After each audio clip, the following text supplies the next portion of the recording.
JT.fr, fournisseur officiel de football. Salut à toutes et à tous les amis et bienvenue dans ce nouveau JT Foot Mercato. Alors que la Coupe d'Afrique des Nations approche à grands pas, les clubs européens commencent à anticiper les nombreux départs. C'est le cas notamment à l'Olympique de Marseille. Si François Mouguet a décidé de décliner l'appel du Cameroun pour s'imposer sur la Canebière durant cette période, plusieurs éléments vont manquer à l'appel. Dans cette optique, l'OM explore la piste Lucien Agoumé selon l'équipe. Le quotidien sportif révèle que les dirigeants phocéens et Gennaro Gattuso ont validé son profil. Le milieu de 21 ans arriverait sous la forme d'un prêt avec option d'achat. Autre joueur pisté au milieu de terrain, l'expérimenté Nemanja Matic qui peine à s'acclimater à sa nouvelle vie au Stade Rennais. Comme l'a confirmé Ouest France, le joueur a émis des velléités de départ à ses dirigeants. Proche de l'Olympique Lyonnais, Matic fait aussi l'objet d'un intérêt de la part de l'OM, comme le confirme le quotidien régional. Le club phocéen reste sur le qui-vive dans ce dossier et n'écarte pas une offensive. Dans le sens des départs, ça bouge pas mal aussi. Revenu de Botafogo, Luis Enrique ne devrait pas s'éterniser dans la cité phocéenne. Encore un retour à l'envoyeur, puisque comme on vous l'a révélé, la formation brésilienne prépare un chèque de 6 millions d'euros assorti de variables qu'il proposera à l'OM la saison prochaine.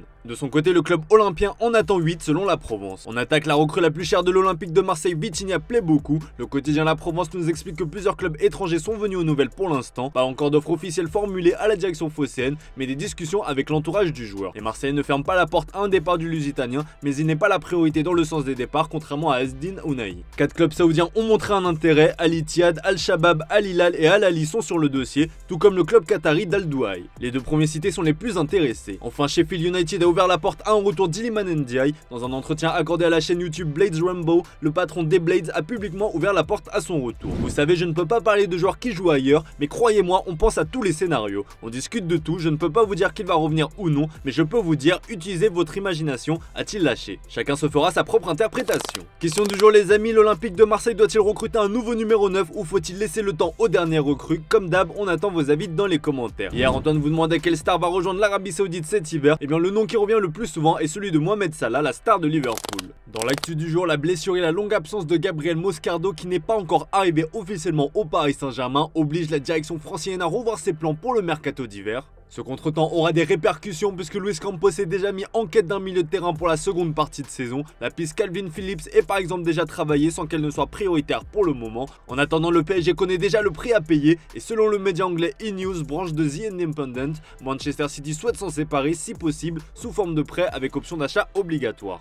Il faudra d'abord régler un peu moins de 6 millions d'euros, un montant a priori abordable, mais l'option d'achat obligatoire s'élève quant à elle à pas moins de 46 millions d'euros. Vous l'aurez compris, Manchester City ne compte pas faire de cadeau à un rival européen. Toujours au Paris Saint-Germain dans le sens des départs cette fois-ci, parmi les indésirables qui ont la cote sur le marché des transferts, on retrouve Hugo Ekitike tout en haut du panier. Pas moins de 7 clubs sont à ses trousses pour le plus grand bonheur du PSG, qui ne rêve que d'une chose, s'en débarrasser. Petit rappel des clubs qui sont ou ont été intéressés par ses services, on retrouve l'Olympique Lyonnais, mais ce dossier paraît complexe, d'autant qu'il faudra payer son salaire. Un départ à l'étranger semble donc plus plausible. L'AC Milan, West Ham et Crystal Palace ont été liés au joueur à plusieurs reprises. RMC Sport révèle ce mercredi que Wolverhampton est très intéressé. L'écurie de Première Ligue où Jorge Mendes est en place entretient de bonnes relations avec le PSG, mais les Loups devront composer avec une concurrence venue d'Allemagne. Outre l'Eintracht Francfort qui va revenir à la charge, Wolfsburg apprécierait le profil du natif de Reims. Si un transfert sec paraît compliqué, RMC Sport assure que les dirigeants franciliens penchent plutôt pour un prêt avec option d'achat. Bref, Hugo Ekitike va avoir l'embarras du choix.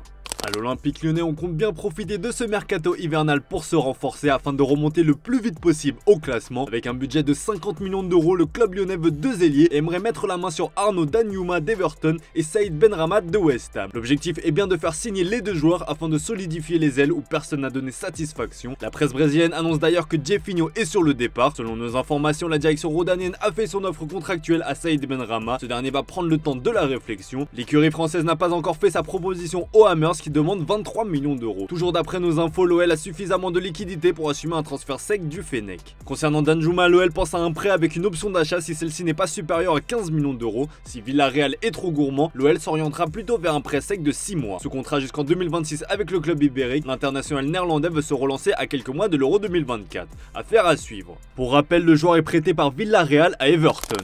À l'étranger, Carlo Ancelotti a fait un point sur sa récente prolongation qui le lie désormais au Real Madrid jusqu'en 2026. Le Mister a expliqué que la Casablanca sera bien son dernier club, mais il n'exclut pas d'arrêter sa carrière d'entraîneur. Je vous laisse écouter. Es mi último banquillo, no sé si será lo que he dicho, es el último banquillo e lo confirmo.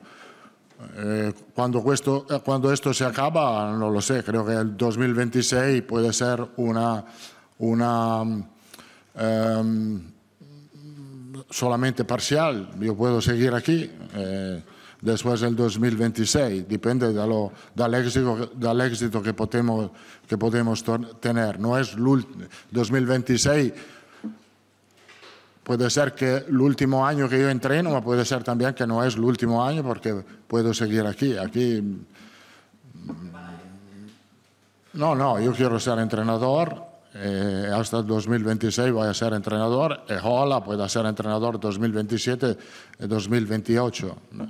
Como he dicho, me gusta Madrid y quiero quedarme aquí.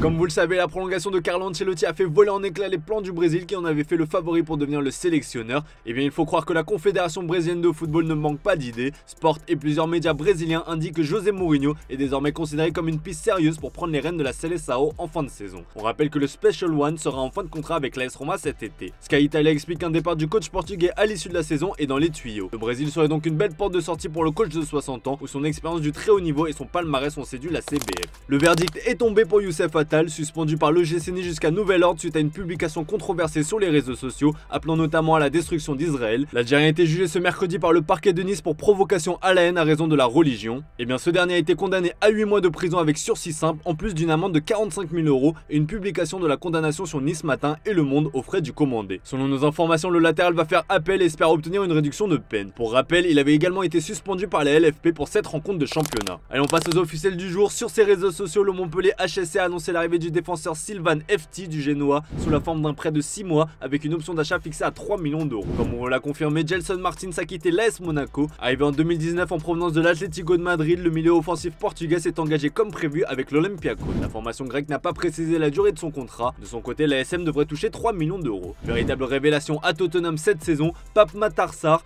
va être stoppé dans sa progression à cause d'une blessure qui l'empêchera d'ailleurs de disputer la CAN avec le Sénégal. Le milieu de 21 ans pourra toutefois se consoler avec la nouvelle du jour puisque les Spurs ont annoncé sa prolongation jusqu'en 2030. Prêté à Villarreal en début de saison, Matteo Gabbia a su glaner du temps de jeu mais a été quelque peu mis à l'écart, notamment depuis l'arrivée de Marcelino sur le banc de l'équipe première. Finalement, l'AC Milan peut confirmer qu'un accord a été trouvé pour mettre fin prématurément auprès de Matteo Gabbia au Villarreal CF. En conséquence, le joueur rejoindra l'équipe première aujourd'hui. Bon retour Matteo, peut-on lire dans le communiqué. Allez, comme d'hab les amis, on se quitte avec l'image du jour. Alors que son père Lionel Messi est en trêve hivernale avec l'Inter Miami, Matteo Messi s'entraîne avec les jeunes du club floridien. Âgé de 8 ans, le petit Matteo est plutôt à l'aise avec son pied droit. Je vous laisse mater ça les amis. Allez, excellente soirée à vous et à demain pour un nouveau JT sur Foot Mercato.